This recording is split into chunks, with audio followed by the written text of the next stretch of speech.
My wife Emma and I had been married for about 4 hours and had known each other for approximately 1 year when one terrible evening changed both of our lives forever when she told me about her rape. But she did not tell me who was the culprit.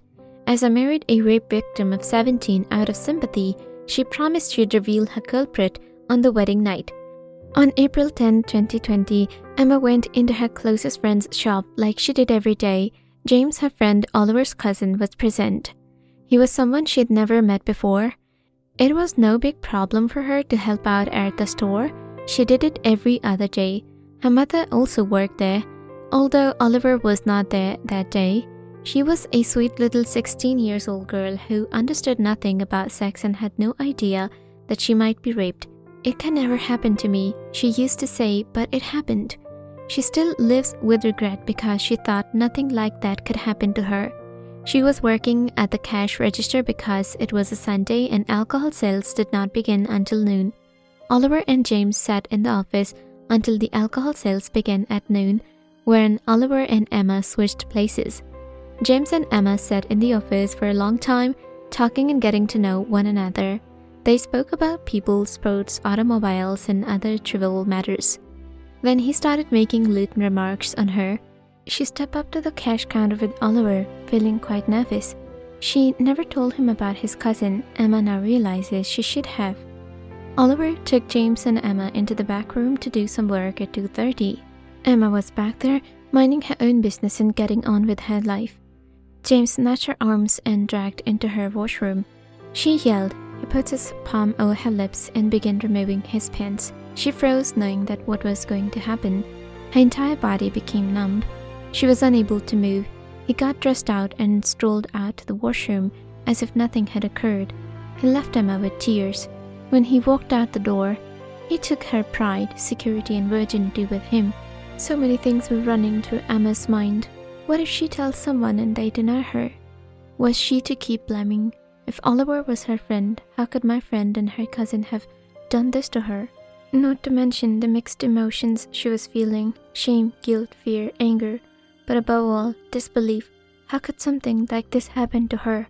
After about 10 minutes, she stepped out of the washroom, through the office and up to the cash register, where Oliver, still unsure of what was going on, was standing.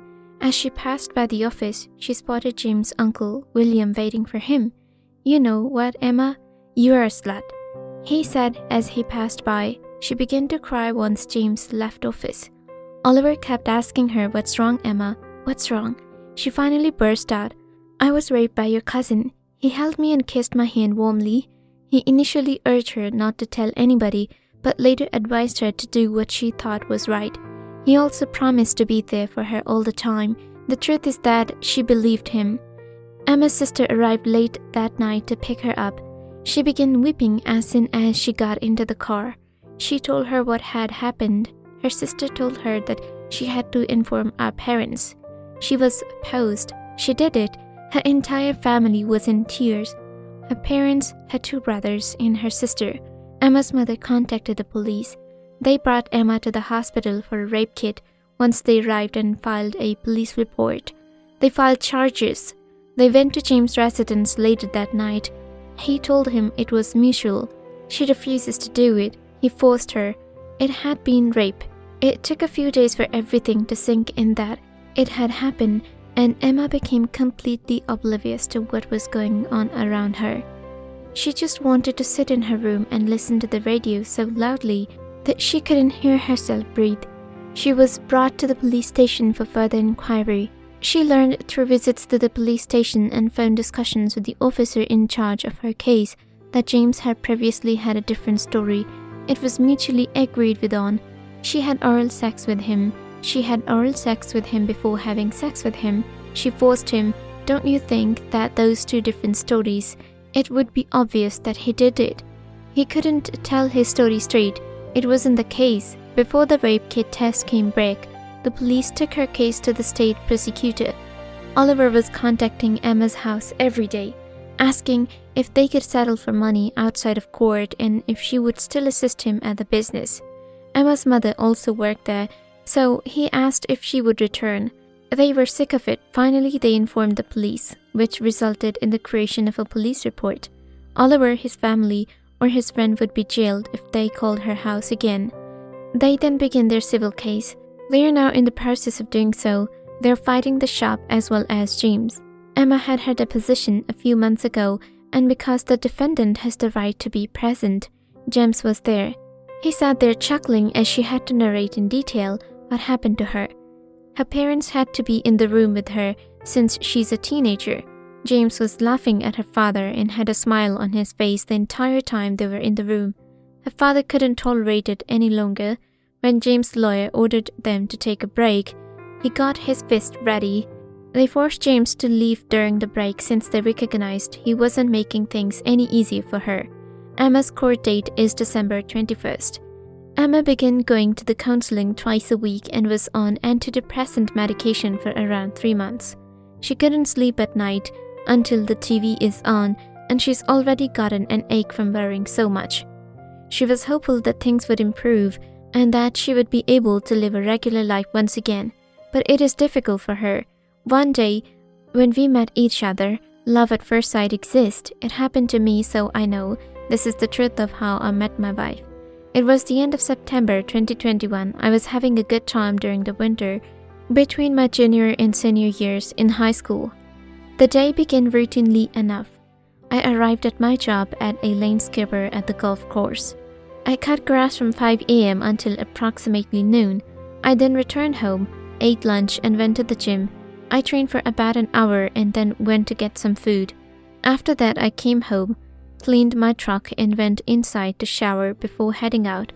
My friends and I regularly met at Willie Hills Malls, which was the place to be on the Friday and Saturday evenings in Hickory, North Carolina in the 20s. People in town referred to us as mall rats, the youngest who were usually hanging out at the mall on weekends. There were a lot of us. Management had tried to get rid of us on a few occasions. Their efforts were useless. To be honest, they recognized that without the teens, the mall would die, just as another mall across town died a few years ago when they ran off the kids. As a result, they eventually gave up and let us stay. And in the small town with few options for entertainment, we always met in our favorite mall location, either the video arcade or the space just in front of it. That's where I first noticed her, the most stunning woman I'd ever seen in my life. I climbed in my pickup truck, turned on the radio, and headed to the mall that evening. My best friend was scheduled to meet me there. I parked my pickup and made my way to the entrance closest to the video arcade. My friends are usually already to the arcade. When I got inside the mall this time, though, I found my best friend standing by the payphones across the video arcade, talking to two really lovely young ladies. I reached them. My best friend then noticed me and looked up. I introduced myself to him, and then he introduced me to the young two females. Emma and Eva are both 16 years old teenagers. Both are working in mall. I fell in love with Emma at first sight. She had dark brown wavy hair and the most beautiful blue eyes I'd ever seen. Her sparkling light eyes stood out against her dark tan. Her lips were beautiful and plump. I'm not sure why, but everything about her was incredible. Everything about her was great. From the way she stood, to the way she spoke, to the way she glanced around the mall at other people, I couldn't believe there existed such a wonderful, exquisite, and charming human being. I was instantly enamored with her at the moment I laid eyes on her. "Hello, my name is John," I said as I stretched my hand to her. "Emma," she replied, "glad to meet you," as she gently shook my hand. We stood there for a few minutes, simply talking and getting to know each other a little more. Then one of the girls decided to go for a walk around the mall, so we began strolling and conversing.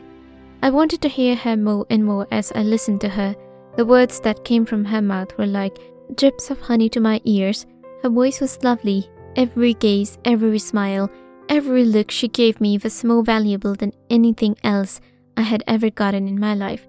I was praying that she liked me half as much as I liked her, since it was starting to dawn on me that she was my soulmate. It definitely was love at first sight. We soon returned to the arcade.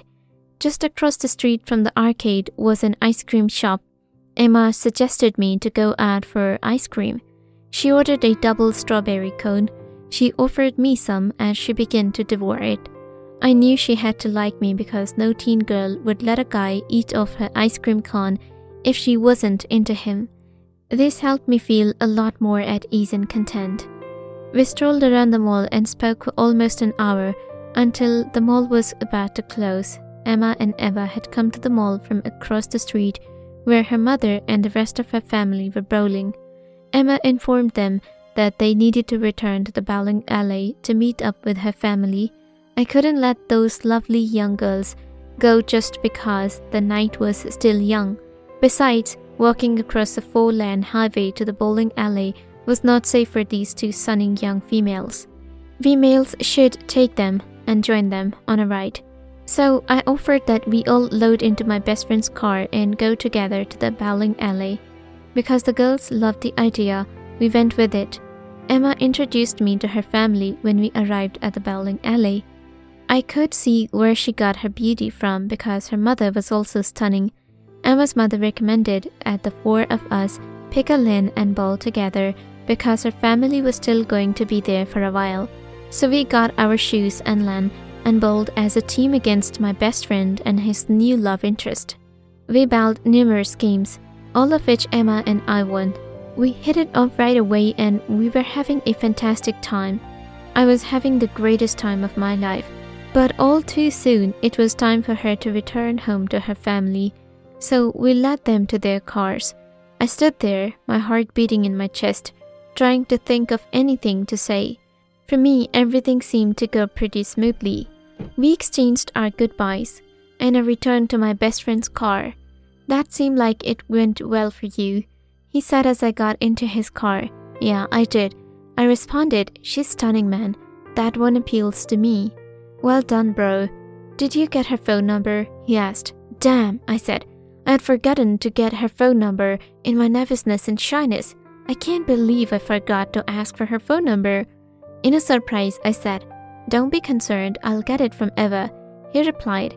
Sure enough, my best friend called me on the phone on Monday. He gave me her phone number. I phoned her right away and we began conversing. Soon after we began dating, and soon after that, we were exclusively dating.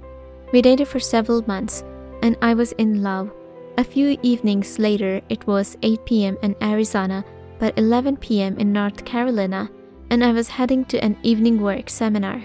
Even though I knew she was already in bed, I texted her, I love you. The best thing that ever occurred to me happened the next morning. As soon as I woke up, I reached for my phone. I checked my SMS messages with bated breath. It was right there. Emma texted me, I adore you as well. That brightened my day. Soon after, I asked her to marry me. She refuses to marry me, claiming that she had certain secrets and that once I found out, I'll never marry her. I used to always propose to her and she would say that I was curious what could happen. We'd known one another for almost a year when she told me about her rape.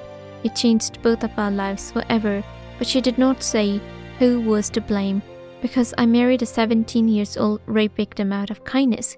She promised to expose her culprit on the wedding night, but when she pointed her fingers at my closest friend James, I froze. James was my childhood friend. I did not think he could do such a wrong thing with a teenage girl. Emma and James' court date is December 21. I never met James again. I'll now meet him in court and support my wife entirely.